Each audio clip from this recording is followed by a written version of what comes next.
अस्सलामुअलैकुम स्टूडेंट्स, कैसे हैं आप? आई होप आप सब ठीक ठाक होंगे, अच्छा गुजर रहा होगा आपका रमज़ान।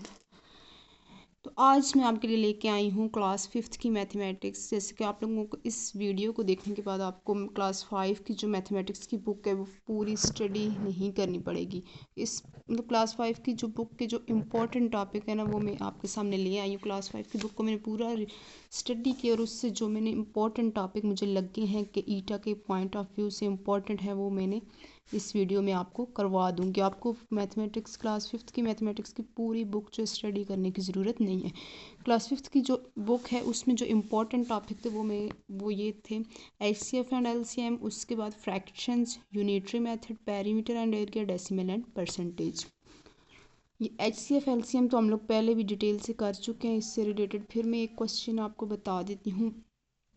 HCF मैंने पहले भी बताया था कि हाईएस्ट कॉमन फैक्टर। LCM हमारे पास होता है least common multiple.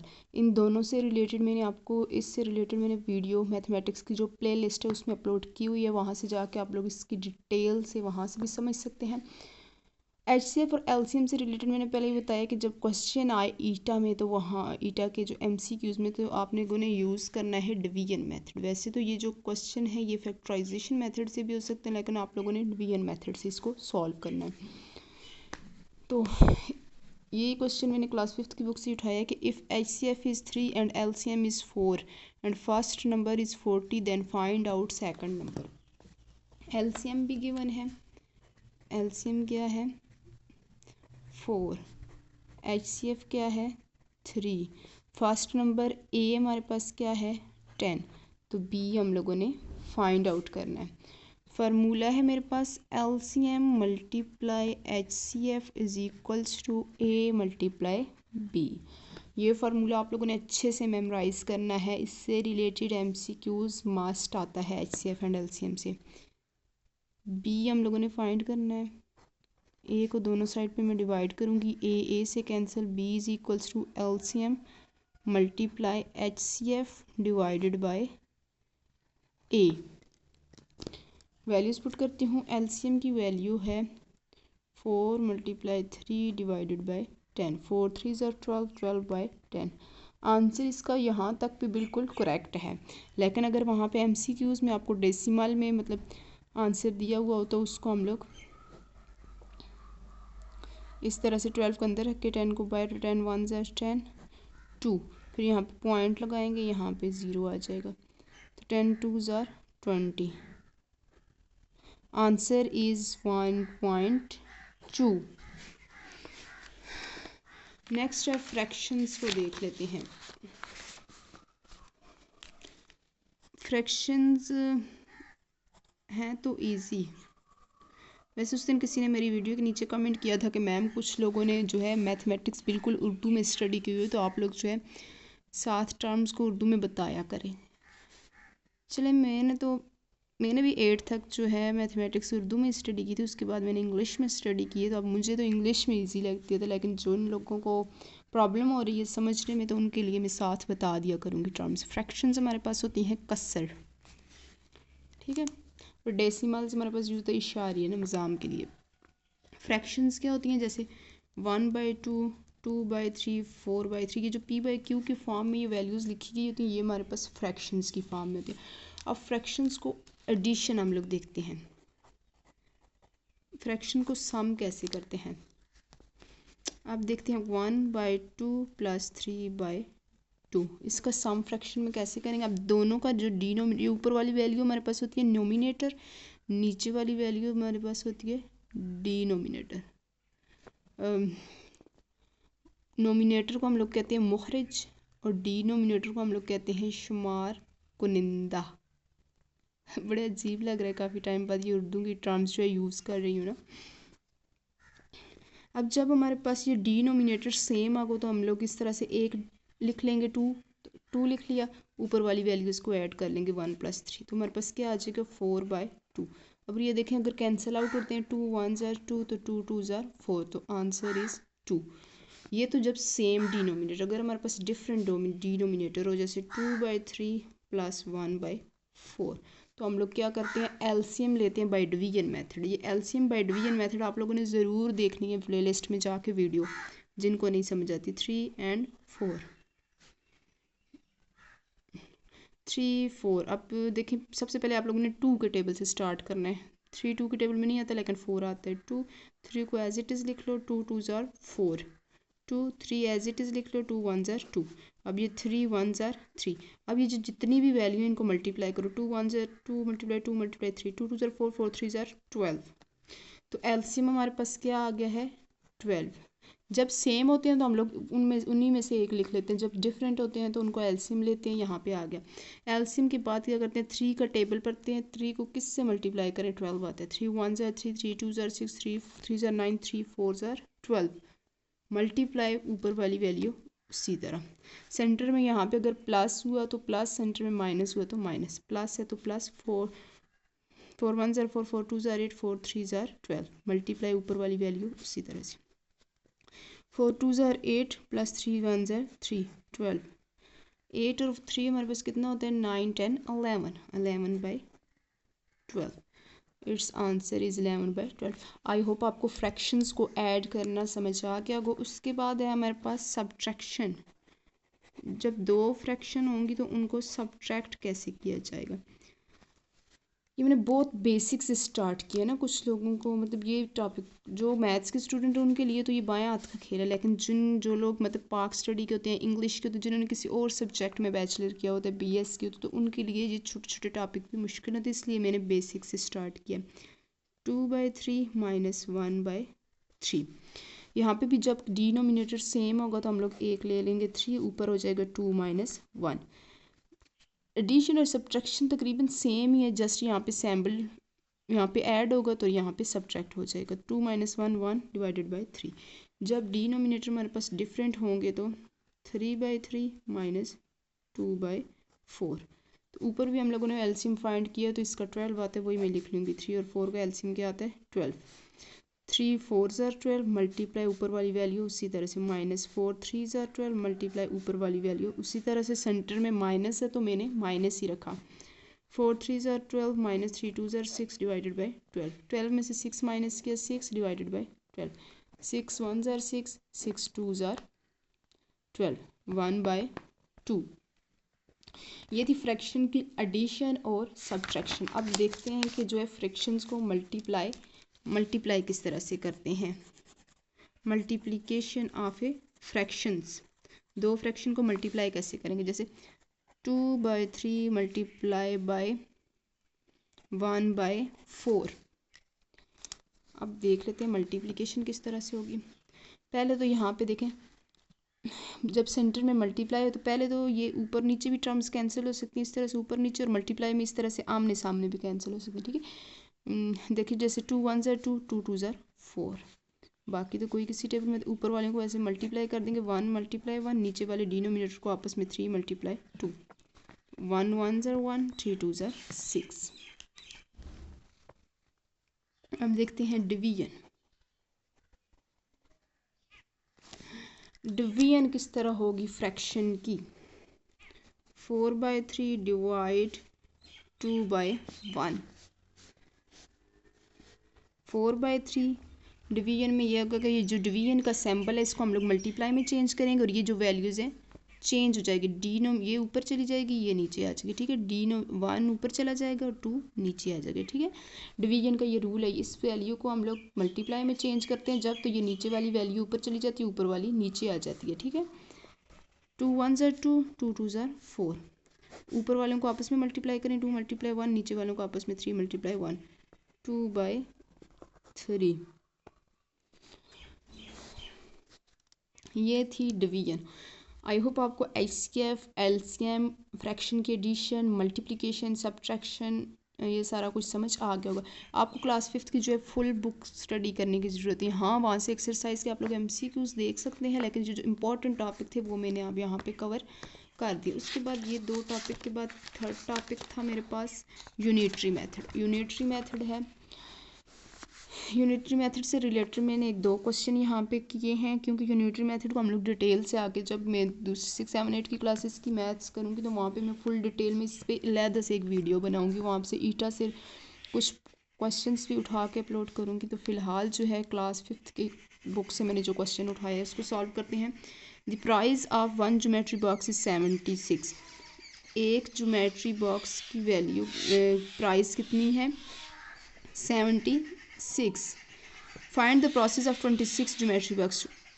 26 geometry box की जो है वह प्राइस हम लोगों ने फाइंड करनी है। इन क्वेश्चंस को हम लोग कहते हैं यूनिटरी मेथड के। ठीक है, एक ज्योमेट्री की 76 है तो 26 की कितनी होगी?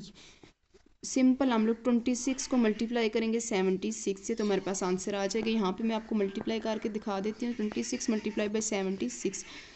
मल्टीप्लिकेशन भी जिनको अगर प्रॉब्लम है, नहीं समझ आती, तो पहले 6 को इन दोनों से मल्टीप्लाई करेंगे। ठीक है, 6 6 आर 36, 3 6 2 आर 12, 13 14 15। यहाँ पे क्या करते हैं, खुद से हम लोग ज़ीरो लगाते हैं।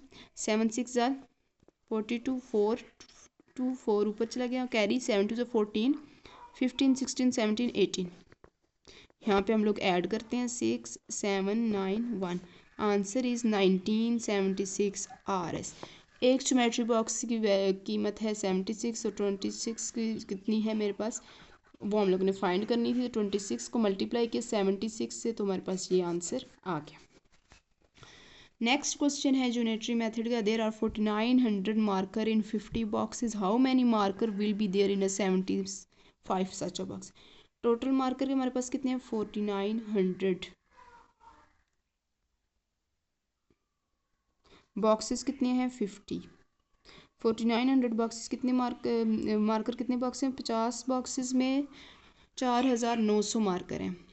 तो कहते हैं कि कितने मार्कर होंगे अगर हमारे पास बॉक्सेस 75 हों तो। ठीक है, 50 बॉक्सेस में इतने, और कहते हैं जब 75 बॉक्स हों तो उसमें मार्कर कितने होंगे।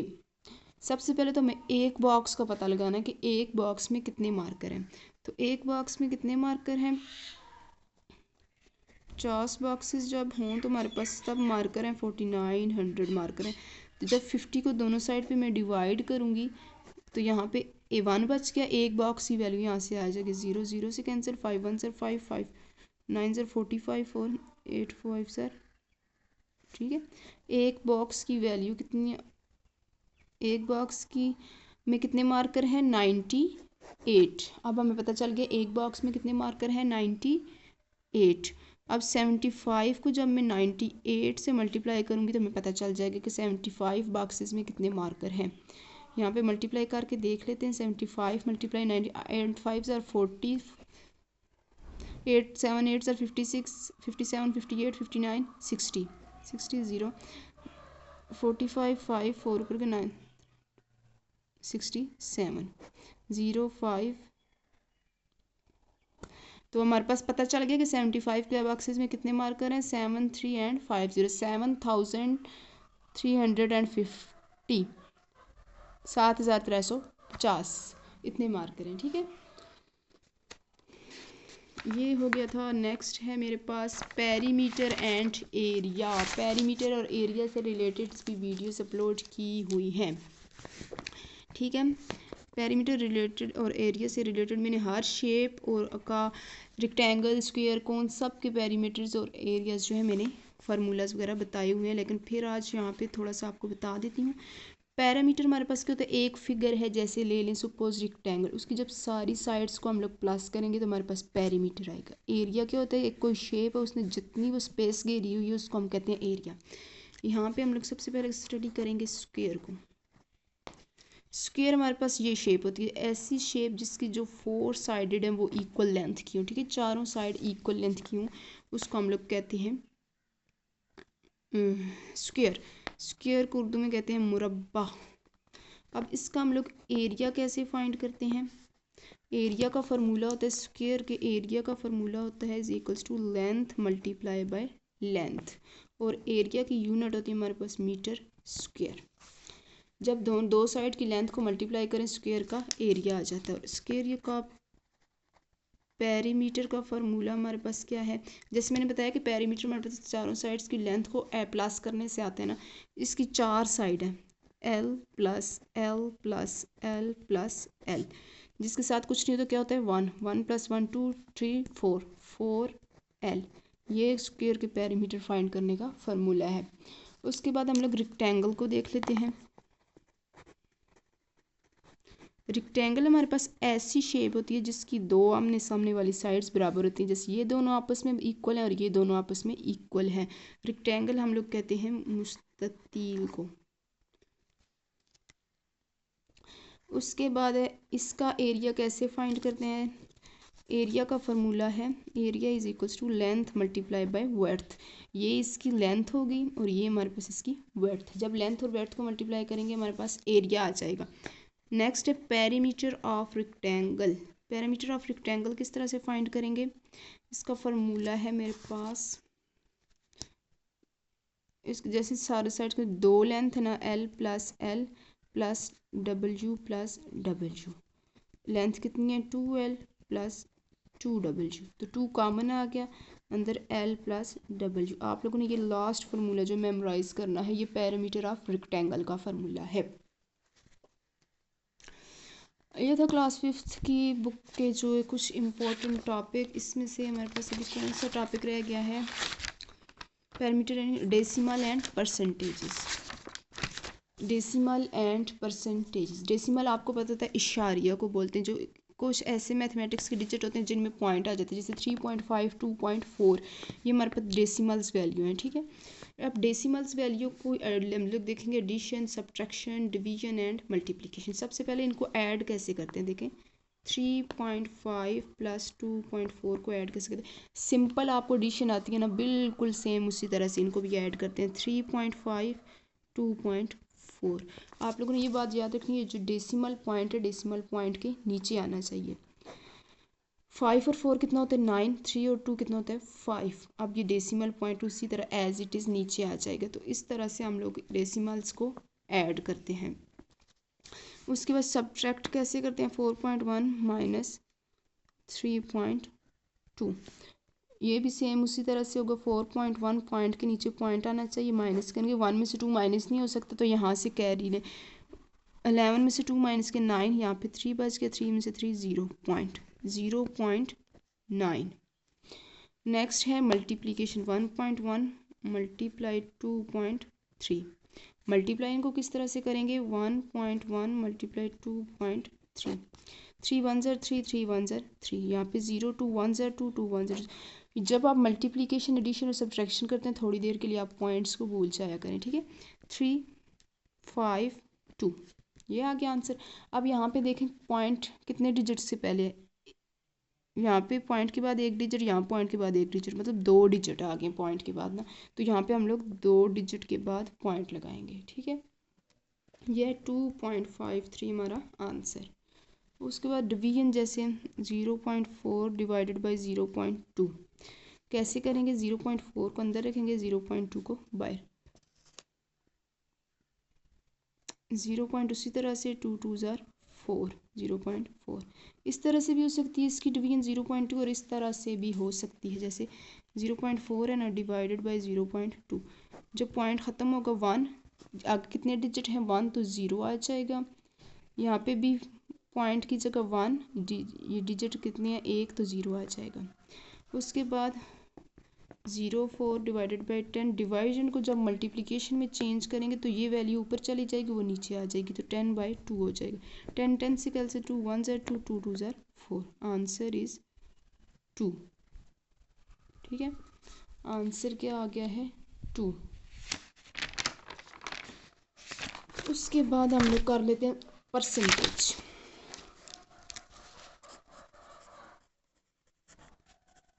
नेक्स्ट है परसेंटेज। परसेंटेज हमारे पास ये सैम्बल होता है परसेंटेज का, इसका मतलब होता है 1/100, मतलब 100 में से कितना 33%, मतलब 100 का 33 पार्ट जो है। अब इसको हम लोग डेसिमल में कैसे कन्वर्ट करेंगे परसेंटेज को, इसको 33% का मतलब होता है 1/100, तो 33 मल्टीप्लाई 1 बाई, परसेंटेज की जगह आ जाएगा 1/100, 33 डिवाइडेड बाई 100 इसको हम लोग डिवाइड करेंगे, 33 अंदर होगा 100 बार। अब देखिए 100 बड़ा है 33 छोटा है, तो यहाँ पे 0 पॉइंट लगा के यहाँ पे एक 0 आएगा। 100 3 ज़ार 300, फिर 30 आ गया नीचे, फिर 0 लगाएंगे, 100 3 ज़ार 300। Answer is 0.33। ये है मेरे पास डेसिमल में। अब जैसे ये 1/2 है, अब इसको हम लोगों ने परसेंटेज में कन्वर्ट करना है। किस तरह से करेंगे? मल्टीप्लाई और डिवाइड करेंगे 100/100 से। ठीक है, ये ऊपर वाला 100 तो इससे मल्टीप्लाई होगा 100/2। ये जो मल्टीप्लाई 1/100, आपको पता है कि 1/100 किसके इक्वल होता है? 1/100 इज इक्वल्स टू परसेंटेज। तो 100/2 1/100 की आ गया परसेंटेज। 2 1 ज़ार 2, 2 5 ज़ार 10, 0। Answer is 50%। इस तरह से हम लोगों ने परसेंटेज को डेसिमल में कन्वर्ट किया, और ये जो मेरे पास 50% था इसको हम जो मेरे पास फ्रैक्शन की फॉर्म में था उसको हम लोगों ने परसेंटेज में फाइंड किया। ये थे क्लास 5th के कुछ इंपॉर्टेंट टॉपिक्स जो कि आज की वीडियो में मैंने आप लोगों को बताया। इससे आप लोगों की थोड़ी सी ये हेल्प हो जाएगी कि आप लोगों को पूरी बुक जो है मैथमेटिक्स क्लास 5th की स्टडी करने की ज़रूरत नहीं आएगी। ये भी जो टॉपिक मैंने यहाँ पे करवाए हैं, ये भी जो अगली क्लासेस में है ना हम लोग डीपली स्टडी करेंगे। ठीक है, आई होप आपको ये LCM, HCF, fractions, unitary method, perimeter, area, decimal and percentage की समझ आ गई होगी। अगर यहाँ पे किसी को HCF और LCF की समझ नहीं आती तो आप लोग प्लेलिस्ट में जाके वीडियो को वॉच कर लें। वहाँ पे मैंने फुल कॉन्सेप्ट इसके क्लियर किए हुए हैं, और उसमें यहाँ बहुत सारे क्वेश्चन मैंने सॉल्व भी किए हुए हैं। अगर आपको वीडियो पसंद आई हो तो प्लीज़ लाइक और सब्सक्राइब करना मत भूलिएगा, और मुझे दुआओं में याद रखिएगा। सेइंग गुड बाय, अल्लाह हाफिज़।